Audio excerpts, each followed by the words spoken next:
Hello everyone, welcome to Ponderings of the Priest. Last week we began to ponder hope in the good news. And last week we talked about God being in charge. And that we can learn to rest in God being bigger than all of this. And what I have unfortunately bumped into in my life is the unavoidable fact that I am powerless over everyone and everything. But what I am not powerless over, and this is where the hope in that, because you may say, well, where's the hope in that? The hope in that is I am not powerless over, and I do have control over, the choices that I make, the ways that I choose to think, and the access I give people to me. It may sound a little simplistic. It's simple. It is certainly not simplistic, and it's certainly not always easy.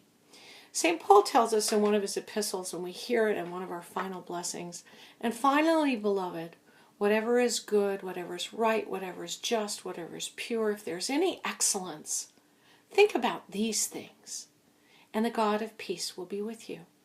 So where this puts me in a place of hope is that God has assured me that He's got the universe in His hand. All I have to do is my part. All I have to do is be obedient and do what I need to do in the building of the kingdom of God. This takes place through the people I pray for and my continual communication with God through prayer.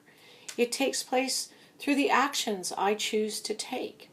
I can choose to feed the bad wolf and be angry and resentful and ruminate about all kinds of negative stuff if I want to, or I can choose to feed the good wolf. Make the decision to trust that God really is in charge, even if things are difficult at certain times in my life, but to keep moving forward. And I have the ability to live a life of love. It's that wonderful saying that if you love Jesus, you live Jesus.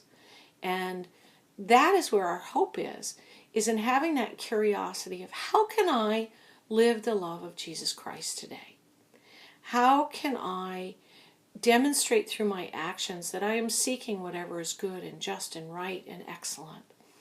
And who am I praying for? Jesus tells us not only to pray for those we care about, to not only pray for people we know who are struggling. He tells us to pray for those who hate us. He tells us to pray for people who have hurt us. And we are challenged with that. And yet, it may not change them, but what I have found is it transforms me and it transforms my heart. And there is tremendous, tremendous hope in that. So our pondering for today is what is our part in the building of the kingdom of God, in through that finding hope.